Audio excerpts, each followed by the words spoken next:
Support from the Meeple Minded comes from listeners like you. The next time you're looking for that new geek-tastic purchase, why not support us by using our affiliate link, where we get a small percentage of the total at no extra cost to you. Go to thecomicshop.co.uk/Meeple Minded. Thank you for your support.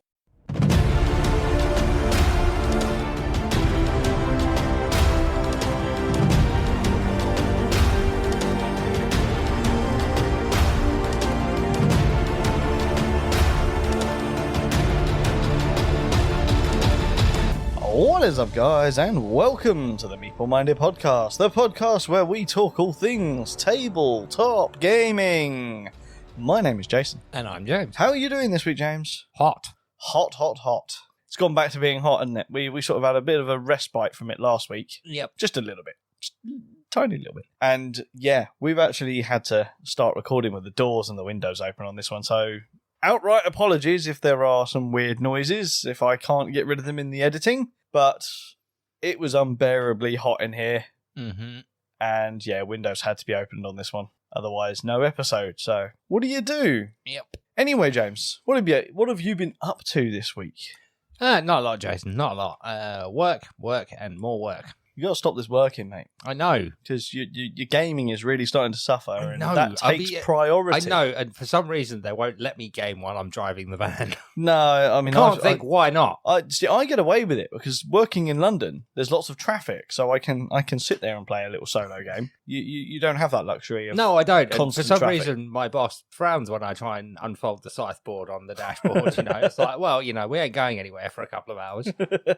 Exactly. Yeah, a lot of work going on for you at the moment, which is a shame. I'm feeling a bit better because Wimbledon has officially finished. I am now not doing 50 nowadays. I've gone down to a more modest 12. So much better because we're still doing the pack down of it. So, yeah, great fun. The light is at the end of the tunnel, Jason. The light is indeed at the end of the tunnel, and I'm storming towards it as fast as I possibly can.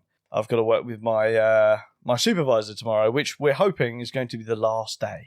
We're going to really push for it tomorrow, so I might be a bit late to game night tomorrow. It will be worth it. It will be worth it. I'm still going to be at game night because, games are life. Yes. I would rather be gaming than working. So we'll be able to tell, if you have achieved your aim of being done by the end of tomorrow, because you'll come into game night going, I'm free! I will indeed. I will indeed. Squealing at the top of my voice, no doubt. Until next year. And just for clarification, this is a tabletop gaming podcast where we talk about all things tabletop gaming. So what are we going to talk about today, James? Games? No, we're going to talk about the London Underground, James. Ah. I mean, granted, it is technically a game that we're going to be talking about, but really, we're here to talk about the London Underground. Well, yes, Jason, the London Underground is a game. It's usually a game of, is my train on time? Indeed. We are going to be talking about the game on the Underground. Are you looking forward to this discussion, James? Because you were only introduced to this game, I think probably 4 months ago at this point, but we've played it several times since then. You don't seem to have thrown your toys out the pram and refused to play it, so... I have not yet encountered a game where I have gone, nope. I beg to differ. I raise you Cupcake Academy. We don't talk about that game, Jason. We do not... That game does not exist. Therefore, my statement holds true. But anyway, should we dive into our discussion about On the Underground? Let's do this, Jason. Let's do it. Okay, guys. So, On the Underground, what is it? I'll tell you what it is. On the Underground is a competitive point-to-point movement and network/route building game released by Ludi Creations in 2019. The game is for 2 to 5 players aged 14 and up, has a playtime of about 60 minutes. At the time of recording, the deluxe version, which is the one that we are talking about today, is selling for about £40. In On the Underground, players build underground lines in London or the U-Bahn lines in Berlin. Each player controls 2 to 4 different lines, depending on the player count. During each turn, 4 destination cards will be shown on the table, and the corresponding stations that represent them on the map or board. The player may then make up to 4 actions, which include building and extending your chosen tube lines, taking a branch token, or cashing in 2 branch tokens to create a branch line. After each player's turn, the world's most lazy tourist then travels to 1 or in some circumstances 2 stations, doing as little walking as possible, awarding a single amazing victory point to each tube line that it uses. The visited station cards are then removed and replaced, ready for the next turn, next player. Game continues like that until the entire destination deck is completely empty and everyone has taken an equal amount of turns. Then whoever has the most points at the end of that round wins the game. So that is a very quick rundown of this game. But what comes in the box if people buy the deluxe version of On the Underground, James? Okay, Jason. In the box, you get 5 different passenger meeples, 190 track tokens in various colours, 10 score tiles, 1 start player tile, 20 branch tokens. And then for the London side, you have 55 London destination cards, 8 London destination tokens, which are shaped like Big Ben, 8 London connection tiles, and then on the Berlin side, you have another deck of 55 destination cards, 8 Berlin destination tokens, and I cannot remember what the name of that building is. It's the big pointy one, isn't it? Yeah, it's the golf ball on a stick. That's the one, yeah. 40 Berlin landmark tiles. And then to finish this off, you have a double-sided board. One side for London, one side for Berlin. Perfect stuff. So that is the components that come in the box, James. Now, let's talk about the components. But before we go into what's inside the box, I want to talk about the box itself. Because I've got to say, I really like the box cover. It's sort of like a silhouette of the respective cities that you play within the game. It's sort of like in a massive burst of colour cloud, if you like. Yeah. You've seen like the old school TV thing in it where they take like powdered paint and just fire it off and it sort of smashes into each other in the middle of the air and then creates the clouds of colour. That's exactly what this artwork is like. Yeah. What do you think about it? Quite eye-catching. Yeah. Very bright, incredibly vibrant colours as well. I think that's the best. Yeah, there's obviously greens, yellows, oranges, pinks, purples. I really like the sort of nighttime colour. What's the best way to describe like a dark blue purple? Yeah. That's pretty cool as well. But yeah, the box is really cool. It stands out on the shelf. When I've got it on my Calyx behind me, I can always see where it is, like instantly. So that's really great box design. But anyway, let's dive into the box. That's enough about the box itself. Let's dive inside the box, James. What do you think of the components in this game? The components are all pretty well rounded, aren't they? You know, the board's nice and sturdy. It's quite a sizable board as well, isn't it? Yeah, quite a big board. The wooden destination tokens are quite nice, as well as the meeples are wood, and the track tokens are also wood. Yes, indeed they are. Now, I'll mention very briefly at this point, because you won't have seen this, the standard version of this game don't come with the carved like Big Ben and stuff like that. You've basically got the passenger is a standard old school game pawn, like a wooden one, and then the destinations are basically cylinders, coloured cylinders. So they're not as impressive, but they are functional. Yeah. So the deluxe ones are I really like them. I think they stand out nicely. They're very nice, and then the other tokens are all punch board standard. Yeah, I do like the card stock in this, I must say, because it's got that nice sort of linen finish to them, which is pretty good. They feel very, very durable. The board itself, okay, for full disclaimer here, whenever I play this game, primarily I find I play the London one, mainly because I know the London tube map inside and out. Whenever we're playing, it's usually people that want to play on their sort of home turf, if you like. So most people know London. And it's weird to look at the map when there's no player pieces on it, because it looks like a standard London Underground map that someone's forgotten to fill in the colours before sending it to print. Yep. And then it becomes wildly annoying when you don't form the perfect line as it would be, or if you're the wrong colour. I mean, that's a very interesting thing. I would actually say I will bring that up when we get to the gameplay, I guess. But the very first time I played this, I tried to actually create what would have been the official lines. Yeah. And I lost terribly. Yep. Yeah, don't do that. It's a terrible strategy. So yeah, going on the official lines, don't do it. Just shows really that when they were building the London Underground, they really didn't think that well. They should have played on the underground. They would have had a much better idea. But yes, I think component-wise, the game is pretty good. For a deluxe version, is it very deluxe? Or, I mean, I guess it's pretty standard, but at the same time, it's 40 quid for a deluxe version. So, is it deluxe? Or is it not? Well, yeah, from what you've said about what the standard version is, it's nice to have the little, landmark icons instead of just a cylinder. Yeah. It's nice to have shaped meeples rather than just a standard game pawn. I mean, that's one thing we could actually bring up. You said that the game comes with 5 meeples. Yeah, so I would say that just from looking at the picture, and I might be wrong here, that you've got a male and female meeple, a pregnant woman meeple, a wheelchair user meeple, and an elderly person with a walking stick meeple. Yes, indeed. And the irony being is there's 5 meeples in this, however, there's only ever 1 on the board. So there's plenty of discussion to be had at the start as which lazy person are we going to be ferrying around London today? But yes, they are very nicely carved. They look cool when they're on the table. The only other thing that comes from what I remember with the deluxe version that I'm not too keen on is you've got the spot UV box sleeve, which obviously slides over the box. I would much have preferred to just have spot UV on the box. I've never been a fan really of those box sleeves because for me they just get in the way and they tend to, I guess, degrade pretty quickly. Well, yeah, because you're constantly, depending on how often you play the game, you're constantly sliding them on and sliding them off. So yeah, they're going to wear out. Yeah, exactly. But yeah, let's move on to the gameplay of this game, James. First and foremost, how did you like the game? Yes, Jason, I quite enjoyed the game. There's plenty of opportunities for skullduggery and shenanigans. Blocking people off. Yeah. Yep. So, that's always a win in my book. Yeah. Yeah, I think there's, like you said, there's a lot of room for skullduggery in this. Now, to expand on that a little bit, you can only place lines where it will allow you to place lines, I think is the best way to say it. So between some stations, you might have just one single line, which means it can only hold one line. Or if it's got multiple lines, that's how many lines it can hold.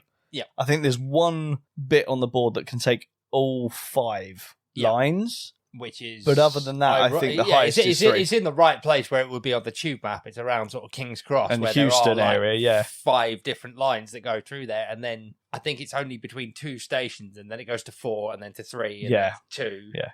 And you'll find that the further out of London you go, it starts going down to single lines. So it's kind of... That's where the strategy of this game comes in, I guess. Because, at the start of the game, when you're all going to be frantically building lines to try and get the passenger to use your lines, do you start in the centre? Yeah. Or do you start monopolising those outside I think parts another of London? Important thing to say as well is you can't have like a floating line in the middle of nowhere. Once you've chosen your starting position, you can only extend from that point. Correct, yes, yeah.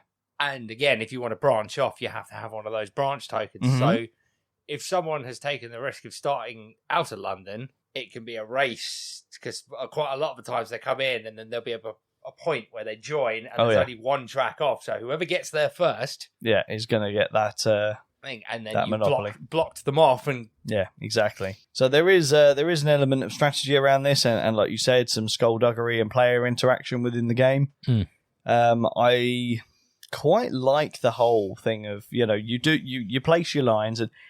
That's something I guess we could talk about, is you get 4 actions, which in some games, being given 4 actions sounds like hell, because it's like, what do I do? There's so much to do. Whereas in this game, it's like, yes, it's 4 actions, but you've really got the choice of 3 things. It's play a line, take a branch line, or build a branch line. Yep. It's not a particularly taxing choice. So analysis paralysis in this game, I would say it's not non-existent, because there is decisions to be made, like the whole, where do you start? What tactic do I want to go for? Because there are ways of getting bonus points in this game. Yep. Do you go solely on the lines of, I want to get this passenger to use only my lines? But, that's a real risk, because the luck element in this game is high. Yeah, it's very, very high, because you don't know what order those destinations are going to come out in. And the key thing really to remember is there's 1 card for every station. So once it's been out, that's it. It doesn't come out again. So if you if you start the game and go, right, okay, I'm starting in Houston and I'm going to go out to somewhere in North London, you manage to luck out and build your entire line before they've even started going out there. That's great, because the second they start drawing that, you're going to start earning points on that line. But if you've decided and you've committed to doing that, but then those stations start coming out early and you haven't completed your line, you're not as likely to get those points. Would you say that strategy in the game is actually wise, or is it better to just sort of go with the flow and hope for the best? I mean, my general strategy is cover the board, basically. Expand in any and all direction, and you hope for the best. Yes. And you do that quite well, James, and you cut me off quite well as well, because one of my favourite tactics is actually something I wanted to talk about. Because one of the bonus ways to get points on the London map, that's a very key thing, because the Berlin map is actually different. On the London map is if you create a full loop of your track, i.e. you start at one station, you manage to get a whole loop and then reconnect at the end of it, you then score points equal to all the stations within the loop itself. Now, there is a way in London to get a decent amount of points doing that, and it's also very difficult for people to block you off, because it it's around the areas where there's multiple lines. So it would require multiple players to band together to stop that person from creating that loop. How did you like that? Because I think you took advantage of it in one of the games that we did. I did, but I did a smaller loop. You were going for the big one. And I managed to do my small loop, which was quite nice, and then spotted what you were trying to do and went, nope. Yes, you did. Lost me the game, in fact. So it's a very risky strategy to do that, especially after I've now just told people I like to do that. And it wasn't just me, I would point out. It was very much reliant. I believe it was Dave we were playing with, and Dave also had to do his part to block you off, and he did. Yes, luckily. Good man. Yes. But obviously, again, sticking with the London map, if you attach on your tube line to, say, a national rail station, you get extra points for that. If you manage to get it all the way to a terminating point, you get extra points for that. So there's multiple ways to get points in this game, but the core mechanics of this game is that you want that passenger to travel on your line so that you get the point and not your opponent. So, it's that whole thing of there's two different colours of cards. If there is a gold destination on the board, the passenger will always travel to that first, and then a silver station. Whereas if there is only one colour on the board, i.e. all gold or all silver, they will only travel to the one. How did you find that happen? How do you find that works? Because you've seen quite a few games now where a lot of the time there's only ever one colour on the board, and it's very, very cutthroat as to who's going to get that point. I quite like it. I like the random element, the way those cards come out, and it's just you've no idea where they're going until that card is drawn. What about theme? Do you think it pulls off a theme very well? I mean, to you, what theme do you reckon this is actually going for? Is it actually going on the theme of passenger transport, or do you think it's more on the lines of, say, just on the London Underground side of things, do you think it's more based on when they were building the London Underground and you had all the competing companies were all trying to build their lines to be the most profitable? I mean, there's definitely that's what's inspired it. But I mean, it's very nice the way they've themed it, and they've themed it around the London Underground map. This could be transported into any city's metro system. This could quite easily, with a board change, if someone wanted to make their own boards for Paris, New York. Well, unofficially, etc. I've not heard anything officially, but I've heard rumours on the mill that there are new maps coming for this game.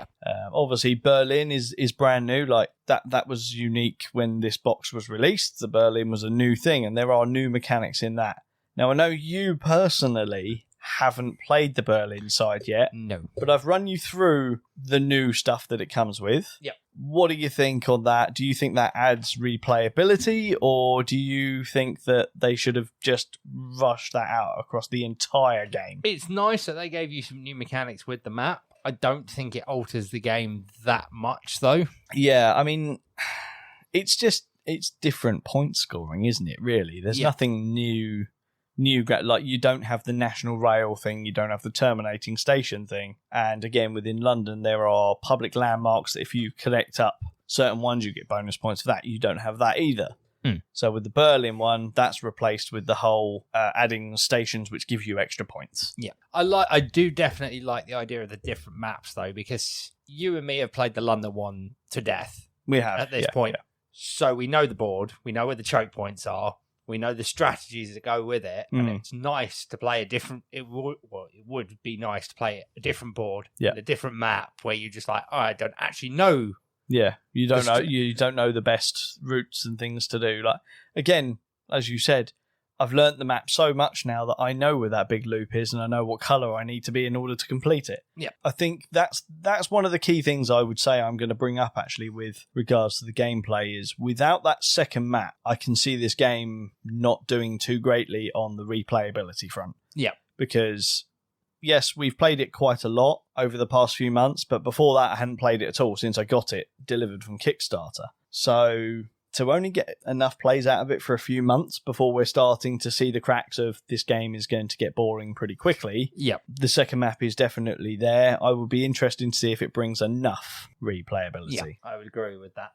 But yeah, is there anything else you want to bring up about the game mechanics, like specifically, or no? I think we've covered everything there, Jason. Okay, no worries. Well, let's move on to our final thoughts. I'll happily start at this point. I like trains. I like the London Underground. I always have. I've admired it for many, many years. I think it is a real sort of engineering feat that they've done. You know, to know that you've got all of those different lines crisscrossing under our feet in London, and you wouldn't even know they were there. Some of them are only just under the surface, some of them are much, much deeper. It's a real marvel of engineering to me. And I asked myself the question, like, do I feel that this game has really replicated what I see in the London Underground? You know, like I said, that crisscross under London with trains that are running at the fastest moving things in London, and they're 1 to 2 minutes apart. It is absolutely amazing. Does this game replicate that? Not for me.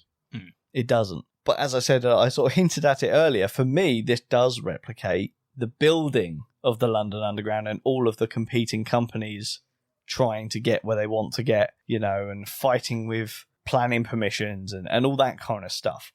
That's where I find this game. This, to me, with the way I play it, is more of a building tycoon. Yes. Route development is probably where I would say, you know, it's in the description. Yes, that is technically one of the things it says, but, you know, the transport and the passenger, yeah, right, it brings probably the most points in the game, but for me, it's all about the strategic planning, the route building, and I guess management of your line. What about you? What are your final thoughts on the game? Yeah, so my final thoughts are, it's a fun, enjoyable game. I'm not going to lie that. The theme may not appeal to everyone, but it's still a fun and enjoyable game regardless. So I would encourage everyone to give it a go. I'd say it's more of a slow burner. It's quite relaxed. It's not one that's... it has its uber competitive moments, but it can be also played in quite a relaxed style. Yeah. I mean, this was something I was toying with earlier, and I think I'm just going to say it because then it's out there. This game for me is sat in board game night purgatory. It's in limbo. It's too much to be a filler game, but it's not enough to be a main event. To be the main event, which puts it in a very, very hard place to sell, because if you're trying to play it as more than a filler game, it's going to be hard to sell it as a main game for the night. Yeah. But if you've just had a really hardcore game, it's probably not lightweight enough to be the end or the beginning of a night. Yeah. It's also too long for those things, because, you know, it says it's an hour. I could probably go for that. I think at the higher player count, it might tip over that quite a bit, but I think at sort of your 2, 3, 4 players, an hour is pretty spot on. But yeah, I don't know where I recommend this game and who I recommend it for. It's not a gateway game. So, you know, when we're talking about gateway games, you've got people instantly go to things like Ticket to Ride. Is this very similar to Ticket to Ride? Yes, it is. So many people will come up to the table and say, oh, you're playing Ticket to Ride. We're not. It's very similar. If I'm honest, I think I actually prefer this to Ticket to Ride, only slightly, but it's Gateway Plus for me. It's definitely in that Gateway Plus category. Who would you recommend it for? I'm going to stick with you on this one. Definitely Gateway Plus. Yeah. Age rating on this one, 14 plus. I probably go lower. I reckon a 10-year-old could Yeah, I'd master say the 10, game. 10 to 12. Yeah, so not less than 10, definitely. I don't think 14 is accurate. I would say definitely lower. The playtime is about right. I think the cost is about right for the game as well. The components are pretty good as well. So for me, the game was a little bit of a letdown, but I do enjoy it. It's probably one of my favourite train-themed games, but it's definitely not my favourite. So for me, pretty good game, not bad quality. I give it a respectful 6 out of 10. So it's above average. Ooh. It's it's not quite on my I would recommend this to most people level. Yeah, I'm going to match you at a 6. You Yeah? stole my thunder a little bit there, Jason. Yeah, I would agree with that. It was a solid game, but it's just not one of those ones that I'm always like, oh, let's play on the underground. Yeah, I can't think of a single night where I've gone, do you know what? I really want to play that, other than when we knew that this episode was coming up. Yeah. We knew it was a game we wanted to review. Yeah. But it was always one of those things like, should we play that tonight? Yeah, I'd rather play this. Yeah. Yeah. When there's other games available, Yeah, I would. you're more likely to play the I others. would echo what you said about that sort of board game like Purgatory. I think it actually definitely suffers from that. Where it's not short enough to be an icebreaker or an end of evening thing, but it's also not good enough to be a main event game. So where do you put it in? Yeah. So yes, it's a board game that doesn't really know where it sits. Yep. It's a bit of a shame. It's definitely a good game, and I think people should play it. Do I think people should go out and spend money on it? £40 is reasonable. If you want to try it and you don't know anyone that's got it, you won't be upset with your purchase. I think there's better games you can buy for the same money, which is hard for me to say because, like I said, it's a theme that I really gravitated to. But yeah, I don't think there's anything else I can really say about it, James. No, I think we're done. Yeah, I would like to know, to be honest, because this is quite a popular game online, I believe. Have any of you guys played on the Underground? Do you think the London map is better than the Berlin map, or vice versa? Let us know. Let us know on any of our social media platforms, Facebook, Instagram, Twitter, or our Discord server. Links to all of those will be in the podcast description. Thank you guys for joining us once again for another Game Highlight episode. This week, we were talking about On the Underground. James, how did this one go? And were you surprised with my rating on that one? No, because I know exactly how you feel about that game. You want it to be better. Yeah. Yeah, it's really, really quite upsetting. Like, we didn't really touch on it in the episode. It is actually quite an old game. While this copy of it is a 2019 edition, we didn't touch on the fact that this is actually a reprint of a older game. I can't remember who printed it back in the day, but when Ludi Creations got hold of the board game designer on this, once it was out of production, they were totally up for it being reprinted, and we got this one, and the Berlin side of it was the new map that came with it. I just think they could have done more. I think it could have had different levels of play put into it. You know, this was reprinted in a time where modern board gaming had a resurgence and people wanted more. What do you think? Yeah, I would agree with that 100%. Yeah. Beggars can't be choosers. I'm looking forward to these rumoured new maps that I have heard about, and I will definitely look into them. If they are going to be bringing something new to the table, then I will probably buy the expansion. If they're just going to be new maps, I don't think I will. So, yeah, hard to say, but there you go. Shall we sign off for the night, James? Yeah, let's wrap it up. Let's do it. Let's find a game to play that isn't on the Underground. And, yes, we shall do that. Till next week, guys. My name has been Jason. And I've been James. And you've been listening to the Meeple Monday podcast. Join us next week for more tabletop gaming goodness. Ta-ta. Goodbye. Yeah.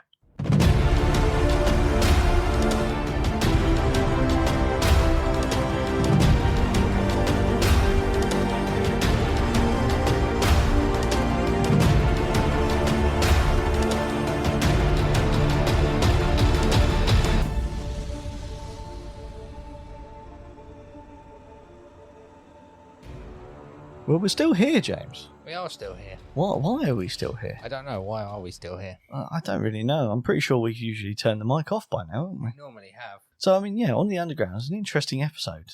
I will say one thing, and I didn't want to cover it in the episode because, I didn't want to seem really lazy or anything, but did you ever get the feeling that this game was kind of made about us, considering every time we go to London, even if we can see where we're going? Oh, yeah, if I can get on that train, I'm getting on that train.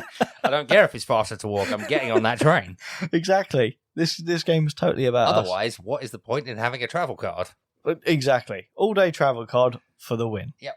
It's like, but it will take you twice as long to go down to the train, get the train, come back up the other side. Yes, but the station is right outside where I want to go, and I don't care if it's quicker to walk. I'm getting on the train. Exactly. You don't look at the logic of the fact that you're actually walking further, going down into the station to get on the train that will also take longer. Yeah, no, this game was the passenger aspect of this game was entirely modelled on my way of travelling around London. Indeed. So there you go. You heard it here, folks. We are the lazy passenger in On the Underground.